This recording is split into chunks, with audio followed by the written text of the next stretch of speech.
Can you tell me which page we were on? Did we finish the first page?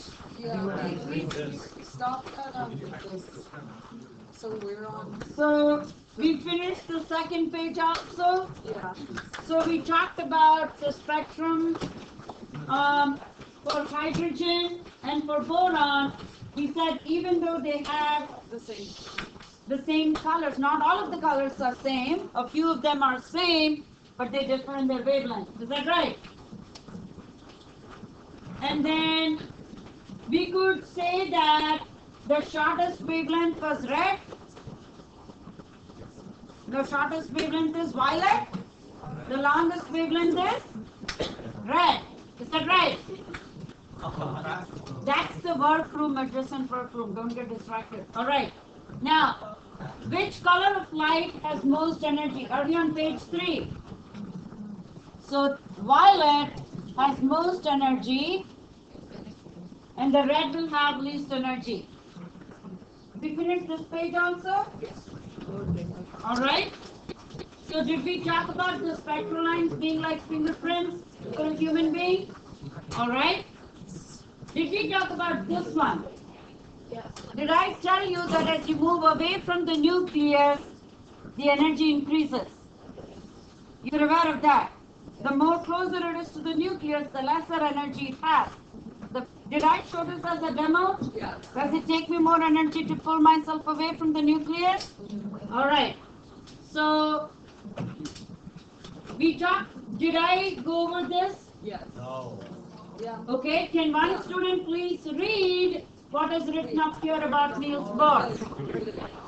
Huh? We did all that. We did all of that also. So, is the energy being absorbed or released here? When it's going up, when it's going further away from the nucleus, does it need more energy? Yes. Okay, so we did that. And so let's come to these transitions now. This transition is taking place from n equals 6 to n equals 2. Do you see that? This transition is from n equals 5 to n equals 2. This is from n equals 4 to n equals 2. This is n equals 3 to n equals 2.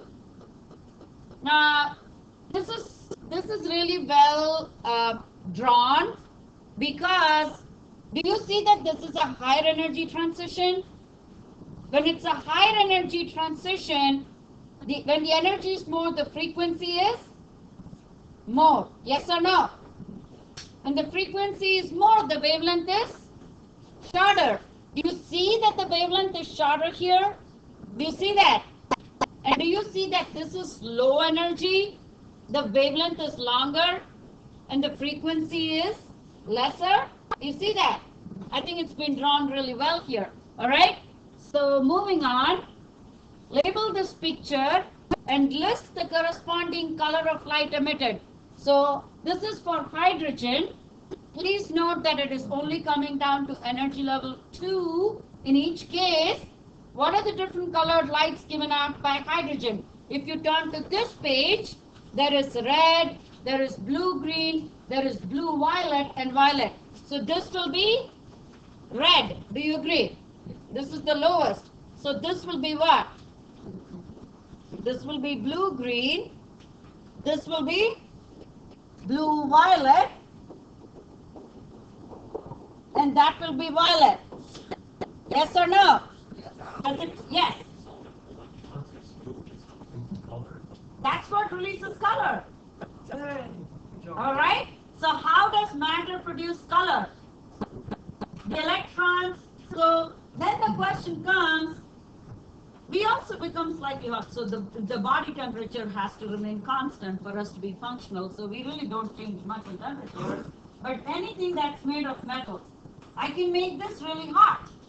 Is that right? Put it on a hot plate. So do you think as it cools down, does it release some of the energy? Do the electrons jump down and release some of the energy? Then why are we not able to see this give out any colored light even though the electrons are coming back to their ground state.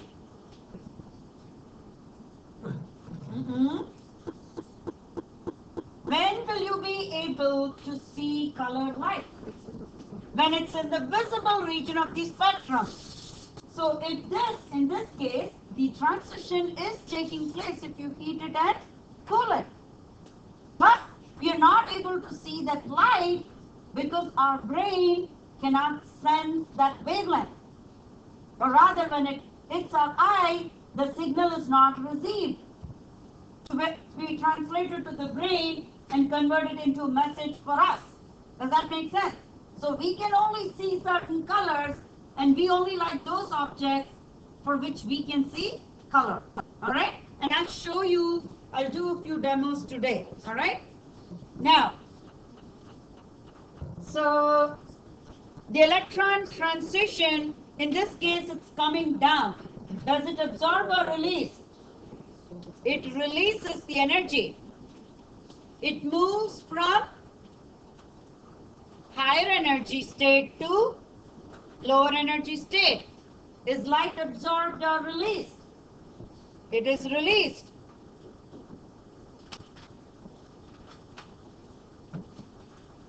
Okay, can we move on?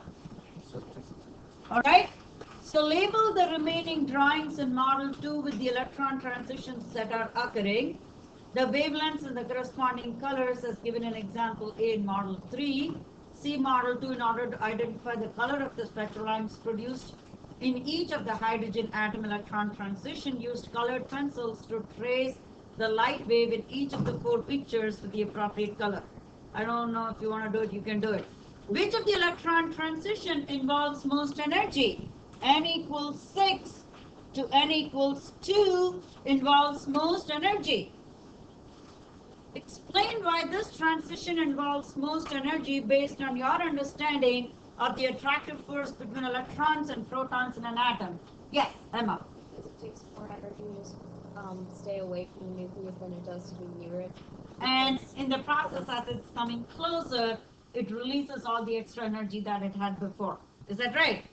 Explain why a single atom of hydrogen cannot produce all 4 hydrogen spectral lines. So we are talking of a hydrogen atom giving us 4 spectral lines. But hydrogen, all these energy levels can exist. All right? Let's say this is N equals 1. All right? There is only 1 electron in a neutral atom of hydrogen. Yes or no? How come you're getting 4 spectral lines? When you split the spectrum of hydrogen or the color of hydrogen, how come you're getting 4 spectral lines? So let me actually show you, all right? This is right here is a hydrogen gas filled tube. All right? This tube here in the middle contains hydrogen gas.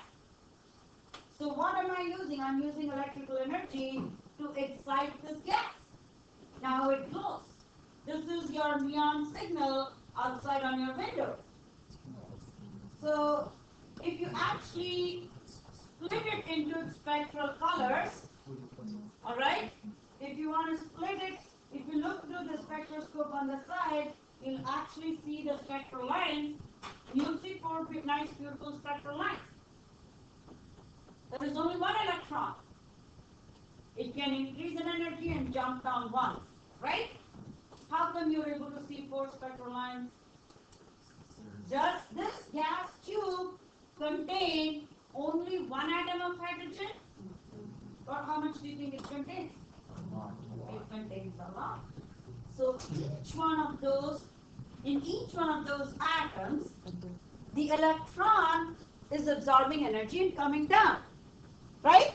It can go to 6, come down to 2. It can go to 5, come down to 2. In another atom, it can go to 4, come down to 2. Yes or no? Those different atoms have electrons making different transitions. Hence, you're able to see all 4 spectral lines. Does that make sense? Do you understand it? Okay? So what is the next question?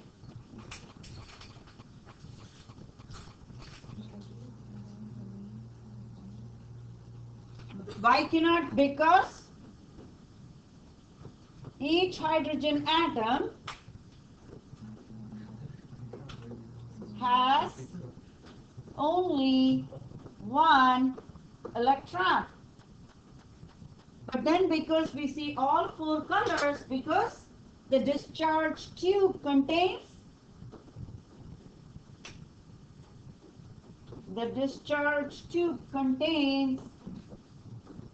millions of hydrogen gas molecules, actually not atoms.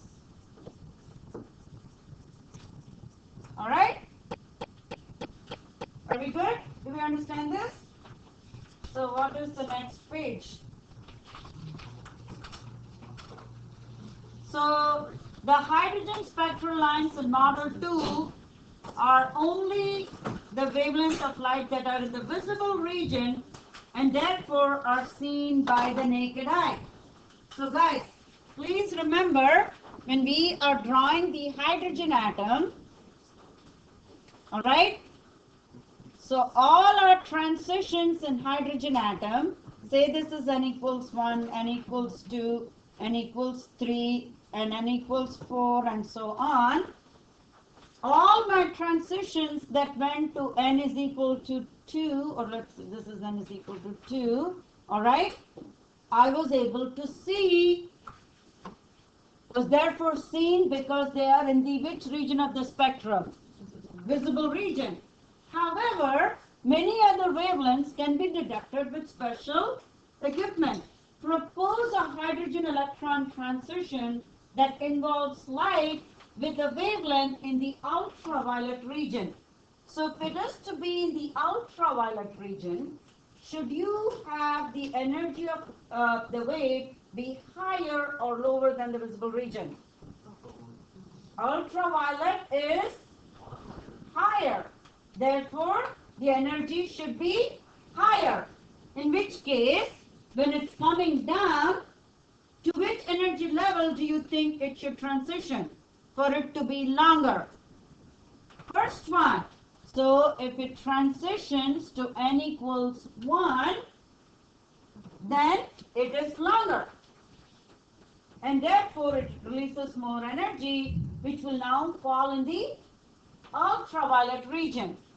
Propose a hydrogen electron transition that involves energy with a wavelength in the infrared region. Where do you think the light should fall? In which level? We had n is equal to 1 become ultraviolet. If it was n equals 2, we said it was visible. Now remember, in your electromagnetic spectrum, you have the visible region, you have the ultraviolet, and then you have the infrared. Yes or no? Yes. So they are very close, right next to each other. Where do you think the transition should take place? To which energy level? It should take place to n equals 3, so that it falls in the infrared region. Now this can be a little confusing for some of my students. We'll do Bohr model in a little bit more detail. You'll understand this better there, okay? So going down, here they are not showing you those colored lines, but they are telling you it is at this wavelength, all right? Now they're saying this is an unknown substance. So they're asking you which elements are not present in the unknown. I see a line here. Do I see, and I see a line here for lithium. Do I see a corresponding line here? Is there a corresponding line here? I see a line here. Do I see a corresponding line here? So do you think lithium is present in this unknown substance? Lithium is not present. What about hydrogen? Do you think hydrogen is present? Yes. Hydrogen is present? Yes. What about helium? Helium is present? Every line of helium is present? Yeah? What about sodium? Sodium has two lines. Do you see both the lines for sodium here? No. So sodium is also not present. Which are the two that are present? Helium and hydrogen. Model 2 shows the emission spectra for hydrogen and boron. Scientists can also record the absorption spectra for elements. Propose how this might be done and what is absorption spectra of hydrogen and boron look like. So I will pull up that online simulation that I have for what is absorption versus emission. I will do it a little later, all right? Right now I'm going to continue with my lesson. So in absorption spectra, what you will see is the whole thing will be a rainbow colors, but there will be dark lines where the light is absorbed. It will be black lines. That is absorption spectra. What is emission spectra? You will see everything, the background is all dark, but colored lines. Does that make sense? It's just one is the opposite of the other. Okay? Do we have one more page? That's it. Now, when you go to the packet that you